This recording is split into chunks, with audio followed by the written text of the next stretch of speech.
প্রিয় দর্শক, আমার পাশে বসে আছে কোরআনের পাখি বিশ্বজয়ী হাফেজ আনাস মাহফুজ। কুয়েতে অনুষ্ঠিত ১৩তম আন্তর্জাতিক হিফজুল কোরআন প্রতিযোগিতায় প্রথম স্থান অধিকার করেছে আমাদের এই আনাস মাহফুজ। বিশ্বের ৭৪টি দেশের প্রতিযোগীদেরকে পেছনে ফেলে এবং লড়াই করে প্রথম স্থান বয়ে এনেছে বাংলাদেশের জন্য। এটা আমাদের বাংলাদেশের জন্য কতটা গৌরবের, কতটা সুনামের, সেটা বলতে আর বাকি থাকে না। প্রিয় দর্শক, আমরা কিছুদিন যাবৎ দেখতে পাচ্ছি আমাদের এই কোরআনের পাখিরা আমাদের বাংলাদেশের জন্য যেভাবে সুনাম বয়ে আনছে, যেভাবে আমাদের বাংলাদেশকে বিশ্বের বুকে পরিচয় করিয়ে দিচ্ছে, সেটা বলতে আর বাকি রাখে না। দর্শক, আজকে আমি সেই আমাদের ছোট্ট কোরআনের হাফেজ বিশ্বজয়ী আনাস মাহফুজের সাথে কথা বলবো। আনাস মাহফুজ, কেমন আছেন? আলহামদুলিল্লাহ আমি ভালো আছি। আপনি কেমন আছেন? আলহামদুলিল্লাহ, আমি ভালো আছি। আনাস মাহফুজ, আমি আপনার কাছে জানতে চাচ্ছি, এই যে কোরআনের হাফেজ আপনি বিশ্বজয়ী করেছেন কুয়েতে, এই যে ১৩তম আন্তর্জাতিক হিফজুল কোরআন প্রতিযোগিতায়, এটা তো খুব একটা সহজ ব্যাপার ছিল না। এটা আসলে কিভাবে আপনি জয় করলেন, এই বিশ্বজয় আসলে কিভাবে করলেন, আমাদেরকে একটু শুরুর গল্পটি বলবেন। আসলে আল্লাহ তাআলা তৌফিক দান করেছে বোধহয় আমি বিশ্বজয় করতে পেরেছি। এর পিছনে ওস্তাদদের মেহনত ছিল, মা বাবার দোয়া ছিল, ওস্তাদদের দোয়া ছিল, ছাত্র ভাইদের দোয়া ছিল। আসলে শুরুটা কেমন ছিল? আপনি যখন বেড়ে ওঠেন, যখন আপনি বুঝতে শিখেন, তখন থেকেই কি আপনি এই মাদ্রাসায় পড়েছিলেন এমন কিছু, নাকি আসলে অন্য মিডিয়াম থেকে এই মাদ্রাসা মিডিয়ামে আসা, কিভাবে শুরু করছিলেন আপনার? আমি শুরু থেকে এই মাদ্রাসায়। আচ্ছা, শুরুটা ছিল এই মাদ্রাসা থেকে। জি। মা বাবার ইচ্ছা ছিল যে আপনি কোরআন হাফেজ হবেন, নাকি আসলে নিজেরও ইচ্ছা ছিল? মা বাবার ইচ্ছা ছিল, নিজের ইচ্ছা ছিল। আচ্ছা, যখন আপনি ভর্তি হলেন, লেখাপড়া শুরু করলেন, আপনাদের প্রতিষ্ঠান থেকে আমরা কিন্তু বিশ্বজয়ী কোরআনের হাফেজ ২ না ৩টা না অনেক অসংখ্য কিন্তু দেখেছি। সেক্ষেত্রে আপনার তখন মনের মধ্যে ইচ্ছা ছিল কিনা যে আমি আমার ভাইয়াদের মতন হব, এমন কোন ইচ্ছা ছিল কিনা? জি ছিল। তখন কেমন হতো আমাদেরকে বলবেন? তখন দেখা দেখি ভাবতাম আচ্ছা আমরা যদি এরকম হইতে পারতাম। আচ্ছা, তাহলে অনেক ভালো লাগতো। জি। আচ্ছা, আপনি যখন এই যে আমাদের কুয়েতে গেলেন বিশ্ব জয় করার আগে, তখন আসলে শুরুটা কেমন ছিল?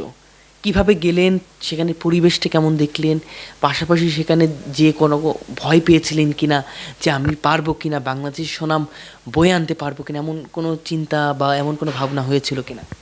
কুয়েতের প্রতিযোগিতা ইসলাম ফাউন্ডেশন থেকে বাছাই হয়েছে। সেই বাছাই থেকে আমি কুয়েত যাওয়ার জন্য নির্বাচিত হয়েছি।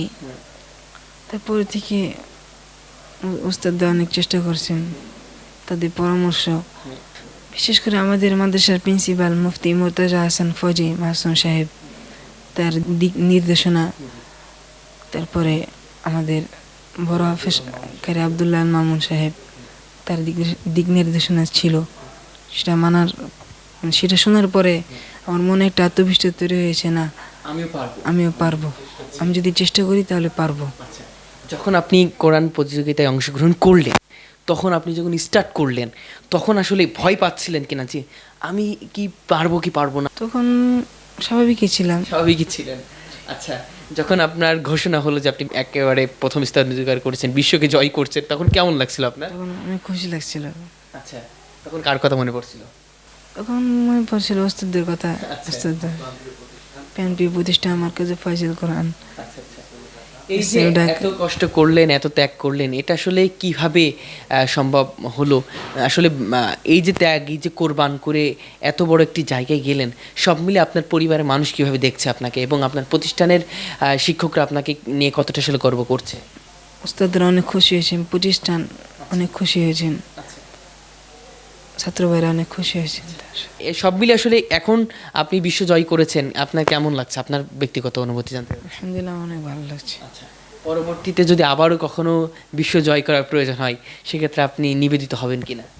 জি আছে, আগামীতে যেমন দুবাই, সৌদি আরব আর অন্যান্য দেশ, যে জায়গায় আন্তর্জাতিক হিফজুল কোরআন প্রতিযোগিতা হয়, সেই দেশগুলোতে মানে অংশ নিয়ে মানে প্রথম স্থানে দেখা করার আশাবাদী। অসংখ্য ধন্যবাদ। দর্শক, আমরা কথা বলছিলাম আমাদের বিশ্বজয়ী কোরআনের পাখি হাফেজ আনাস মাহফুজের সাথে। দর্শক, কথা বলছিলাম তার বেড়ে ওঠা, কথা বলছিলাম তার এই মেহনতির পেছনের গল্পটি। তিনি কিন্তু একটা কথাই বারবার বলল যে তাদের উস্তাদরা তাদের একেবারে সন্তানের মতো করে লালন পালন করেছে বলাই চলে, এবং তারা এত পরিমাণ কষ্ট করেছে যার কারণে এখন বিশ্ব জয় করেছে আমাদের এই ছোট্ট হাফেজ আনাস মাহফুজ। আসলে কোরআনের পাখিরা যেভাবে আমাদের বাংলাদেশকে সম্মান বয়ে আনছে, আমাদের বাংলাদেশকে এক অনন্য স্থানে নিয়ে যাচ্ছে, সেটা বলতে আর বাকি থাকে না। আমাদের 16 কোটি মানুষের পক্ষ থেকে তাদের জন্য সবসময় দোয়া ভালোবাসা থাকছে, এটা বলতে আর বাকি রাখছে না। দর্শক, চেষ্টা করেছি আনাস মাহফুজের সাথে কথা বলে তার ভিতরের কথাগুলো, তার এই সফলতার গল্পগুলো তুলে ধরার জন্য। আবারও দেখা হবে, সেই পর্যন্ত ভালো থাকবেন, সুস্থ থাকবেন, সবাইকে আল্লাহ হাফেজ, আসসালামু আলাইকুম।